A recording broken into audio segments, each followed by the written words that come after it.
ان دو چیزوں سے وہ اللہ کے حبیب صلی اللہ تعالیٰ علیہ وسلم سے قریب ہو جائے گا، اور امت پر آئی ہوئی بلائیں اور آفات اور یہ قسم پرسی کے جو ایام ہیں یہ ختم ہو جائیں گے۔ یہ دنیاوی فائدہ ہوا۔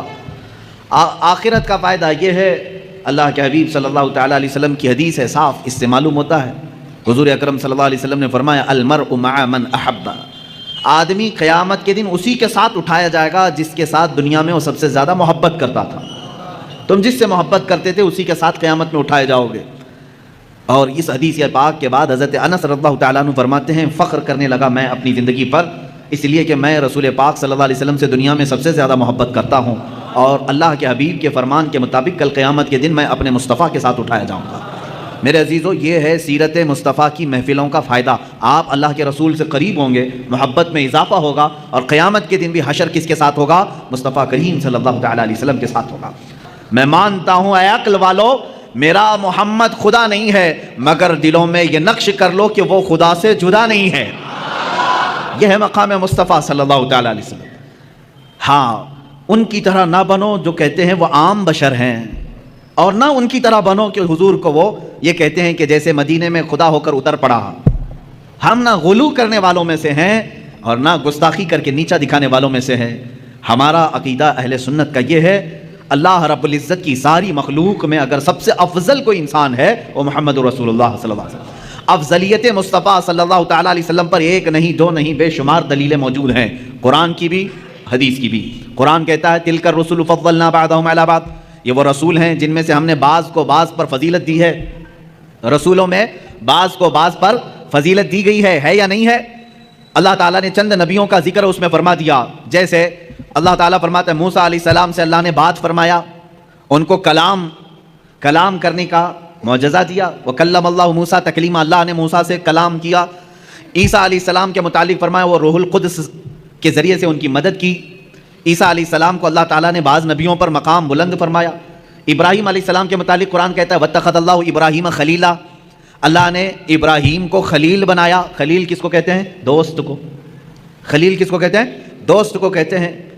اسی طرح بعض انبیاء کرام علیہ السلام کے متعلق قرآن میں آیا ہے، اور ہم جب انبیاء کے نام لیتے ہیں تو دیکھیں میں آپ کو گناتا ہوں۔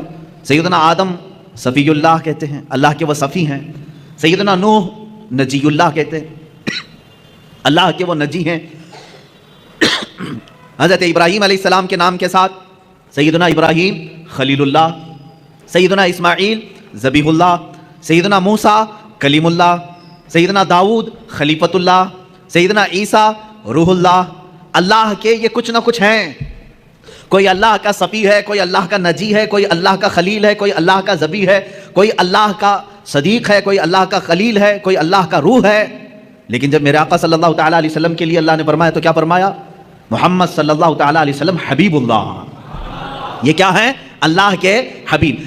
ہر نبی کا اپنا مقام ہے، ہر نبی کا اپنا ایک مقام و مرتبہ ہے، لیکن میرے مصطفیٰ صلی اللہ علیہ وسلم کی شان پاک الگ ہے۔ اعلیٰ حضرت فاضل بریلوی رحمۃ اللہ تعالیٰ علیہ نے فرمایا ہے خدا کی رضا چاہتے ہیں تو عالم، ساری دنیا کس کی رضا چاہتی ہے؟ آپ کیا کہتے ہو، کیا چاہتے ہو؟ اللہ ہم سے راضی ہو جائے۔ کون نہیں کہتا؟ انبیاء کہہ رہے ہیں اللہ راضی ہو جائے، اولیاء کہہ رہے ہیں اللہ راضی ہو جائے، جنات کہہ رہے ہیں اللہ راضی ہو جائے، فرشتے کہہ رہے ہیں اللہ راضی ہو جائے، حتیٰ کہ نباتات حیوانات سارے یہ کہتے ہیں اللہ راضی ہو جائے۔ خدا کی رضا چاہتے ہیں تو عالم، خدا چاہتا ہے رضائے محمد۔ یہ ہے میرے آقا کا مقام، خدا چاہتا ہے رضائے محمد۔ اب دیکھیں حضور پاک صلی اللہ تعالیٰ علیہ وسلم کی افضلیت پاک، حضرت بی بی رابعہ بصریہ رضی اللہ تعالیٰ عنہ سے پوچھا گیا قرآن میں کوئی ایسی آیت جو پوری امت کے لیے بہت حوصلے والی ہو، کون سی ہے؟ بعض لوگ یہ کہتے ہیں اللہ نے فرمایا لا تقنطوا من رحمت اللہ، تم اللہ کی رحمت سے نا امید مت ہو، فإنه يغفر الذنوب جميعا ان اللہ یغفر الذنوب جميعا، اللہ بے شک سارے گناہوں کو معاف کرے گا۔ آیت ہے کہ نہیں حوصلہ دلانے والی؟ اللہ نے فرمایا اے لوگو اللہ کی رحمت سے نا امید مایوس نہ ہو، اللہ سارے گناہوں کو معاف کرے گا۔ بعض لوگ یہی کہتے ہیں یہ آیت ہے حوصلہ دلانے والی، بہت حوصلہ ہے، لیکن حضرت رابعہ بصریہ فرماتی ہیں نہیں، میں سمجھتی ہوں ایک دوسری آیت ہے۔ پوچھا گیا وہ کون سی ہے؟ کہا سورہ والضحیٰ میں ہے، اللہ تعالیٰ نے فرمایا وَلَسَوْفَ يُعْطِيكَ رَبُّكَ فَتَرْضَىٰ، اے رسول ان قریب آپ کو آپ کا رب اتنا دے گا کہ آپ راضی ہو جائیں گے۔ کہا اس میں امت کی کیا بھلائی ہے؟ سوال کیا تھا؟ امت کے لیے، تمام انسانوں کے لیے حوصلے والی کوئی آیت ہے، بخشش والی کوئی آیت ہے؟ تو وہ بعض علماء نے کہا لا تقنطوا من رحمت اللہ، یہ آیت ہے رحمت کی، اللہ کی رحمت سے مایوس نہ ہو، اللہ سب گناہ معاف کرے گا۔ اس سے تو سمجھ میں آ رہا ہے کہ لوگوں کے گناہ معاف ہوں گے، لیکن رابعہ بصریہ فرما رہی ہیں نہیں، آیت یہ ہے رسول کو اللہ فرما رہا ہے اے رسول آپ کو اللہ اتنا دے دے گا کہ عنقریب آپ کو اتنا دے گا کہ آپ راضی ہو جائیں گے۔ تو اس میں تو رسول کی رضا کی بات ہے، یہاں تمام انسانوں کا کیا بھلا ہے؟ حضرت رابعہ بصریہ فرماتی ہیں اس لیے کہ ہمیں معلوم ہے رسول اس وقت تک راضی نہیں ہوں گے جب تک سب کی بخشش نہ ہو جائے۔ السلام علیکم ورحمۃ اللہ وبرکاتہ۔ میرے پیارے اسلامی بھائیوں، حضور اکرم صلی اللہ تعالی وسلم کی میلاد کیسے منانی چاہیے؟ سب سے پہلے ایک بات اپنے دل میں بیٹھا لیجئے کہ ہمارے نبی صلی اللہ تعالی وسلم اللہ تعالیٰ کے بہت بڑی رحمت ہے۔ اللہ تعالیٰ قرآن کریم میں ارشاد فرماتے ہیں اور ہم نے آپ کو تمام جہانوں کے لیے رحمت بنا کر بھیجا ہے۔ میرے پیارے اسلامی بھائیوں، نبی کریم صلی اللہ تعالی وسلم کا آنا پوری دنیا کے لیے رحمت ہے۔ آپ صلی اللہ تعالی وسلم کی ولادت کا ذکر کرنا، ان کی سیرت بیان کرنا اور ان پر درود و سلام پڑھنا اور ان کی محبت کو اپنے دل میں تازہ کرنا ہے، یہ سب محبت کے اظہار کا طریقہ ہے۔ میرے پیارے اسلامی بھائیوں، میلاد کا مطلب ہے ولادت کا ذکر۔ جب ہم حضور صلی اللہ تعالی وسلم کی میلاد کی محفل کرتے ہیں تو اصل میں ہم کیا کرتے ہیں؟ ہم اللہ تعالیٰ کی حمد کرتے ہیں، قرآن کی تلاوت کرتے ہیں، درود و سلام پڑھتے ہیں، حضور صلی اللہ تعالی وسلم کی سیرت اور اخلاق کو بیان کرتے ہیں، صحابہ کرام کی محبت کے واقعات سنتے ہیں اور لوگوں کو نبی کریم صلی اللہ تعالی وسلم کی سنت پر چلنے کی دعوت دیتے ہیں۔ یعنی میلاد صرف روشنی لگانے، جلوس نکالنے یا ایک دن خوشی منانے کا نام نہیں، میلاد کا اصل مقصد نبی صلی اللہ تعالی وسلم کی محبت کو دل میں مضبوط کرنا اور زندگی کو نبی کریم صلی اللہ تعالی وسلم کی سنت کے مطابق گزارنا ہے۔ اللہ تعالیٰ قرآن کریم میں فرماتے ہیں بے شک اللہ اس کے فرشتے نبی پر درود بھیجتے ہیں، اے ایمان والو تم بھی ان پر درود و خوب سلام بھیجو۔ میرے پیارے اسلامی بھائیوں، اس لیے اگر میلاد کی محفل ہو اور اس میں سب سے زیادہ درود و سلام پڑھا جائے تو یہ کتنی بڑی سعادت ہے۔ نبی کریم صلی اللہ تعالی وسلم کا نام آئے اور ہماری زبان پر درود آ جائے، یہ نبی کریم صلی اللہ تعالی وسلم سے محبت کی نشانی ہے۔ ہمیں صرف میلاد کے دن نہیں بلکہ پوری زندگی درود و سلام کی عادت بنانی چاہیے۔ لیکن سوال یہ ہے کہ میلاد کیسے منائیں؟ سب سے پہلا طریقہ یہ ہے کہ محفل کا آغاز قرآن کریم کی تلاوت سے ہو، اس کے بعد اللہ تعالیٰ کی حمد اور حضور صلی اللہ تعالی وسلم پر درود و سلام پڑھی جائے، پھر حضور صلی اللہ تعالی وسلم پر سیرت بیان کی جائے، لوگوں کو بتایا جائے کہ نبی کریم صلی اللہ تعالی وسلم بچپن میں کیسے تھے، جوانی میں کیسے تھے، آپ صلی اللہ تعالی وسلم کا اخلاق کیسا تھا، آپ صلی اللہ تعالی وسلم غریبوں کے ساتھ کیسے پیش آتے تھے، بچوں سے کیسی محبت کرتے تھے، پڑوسیوں کے ساتھ کیسا سلوک کرتے تھے اور اللہ تعالیٰ کی عبادت کیسے کرتے تھے۔ جب لوگ یہ سب سنیں گے تو ان کے دل میں نبی کریم صلی اللہ تعالی وسلم کی محبت بھی بڑھے گی اور عمل کا جذبہ بھی پیدا ہوگا۔ میرے پیارے بھائیوں، میلاد کی محفل سے جذبات نہیں عمل بھی ہونا چاہیے۔ اگر کوئی شخص میلاد کی محفل میں آ کر نعت پڑھے، درود پڑھے، نبی کریم صلی اللہ تعالی وسلم کا ذکر کرے لیکن نماز چھوڑ دیں، جھوٹ بولے، کسی کا حق مارے، والدین کو تکلیف دے، تو ہمیں اپنے آپ سے سوال کرنا چاہیے کہ ہم نے نبی کریم صلی اللہ تعالی وسلم کی محبت سے کیا سیکھا۔ حضور صلی اللہ تعالی وسلم کی زندگی ہمیں عبادت، سچائی، امانت، صبر، شفقت اور اچھے اخلاق سکھاتی ہے۔ اس لیے میلاد کا سب سے خوبصورت تحفہ یہ ہے کہ ہم اپنی زندگی میں نبی کی سنت کو لے کر آئیں۔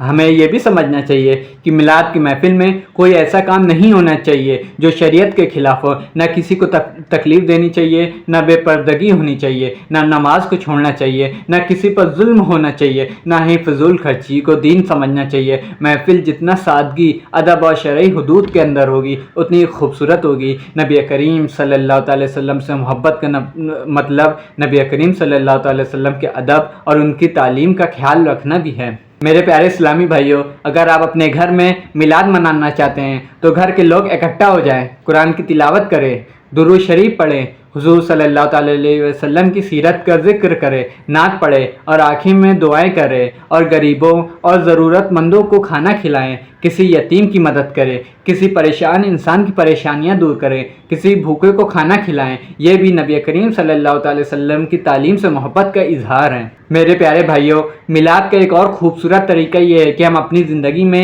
ایک سنت کو پکڑنے کا ارادہ کریں۔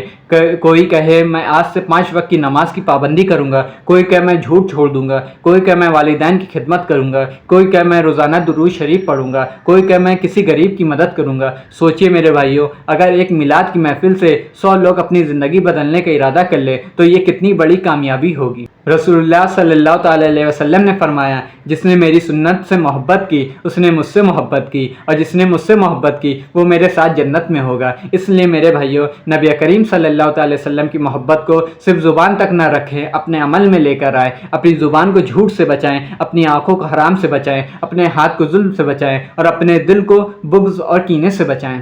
اور یاد رکھیے، نبی کریم صلی اللہ علیہ وسلم کی محبت کا مطلب کسی دوسرے مسلمان سے نفرت کرنا نہیں، نبی کریم صلی اللہ علیہ وسلم کی رحمت بن کر آئیں۔ اس لیے میلاد کا موقع پر ہمیں محبت، ادب اور بھائی چارہ کا پیغام دینا چاہیے۔ اختلاف ہو سکتی ہے لیکن زبان کو گندی نہیں کرنی چاہیے، کسی کی توہین نہیں کرنی چاہیے، اپنا عقیدہ اور محبت پر قائم رہنا چاہیے۔ آج اگر ہم میلاد کے دن ایک اور کام کریں تو بہت بہترین ہوگا، اپنے نبی کریم صلی اللہ علیہ وسلم کی سنت سیکھیں، ایک چھوٹی سی کتاب پڑھیں، سیرت کے بیان سنیں، کسی عالم سے دین سیکھیں اور پھر جو سیکھا ہے اس پر عمل کرے، کیونکہ آپ صلی اللہ علیہ وسلم کی ولادت کا ذکر تب اور خوبصورت ہو جاتا ہے جب اس ذکر کا اثر ہماری زندگی میں نظر آئے۔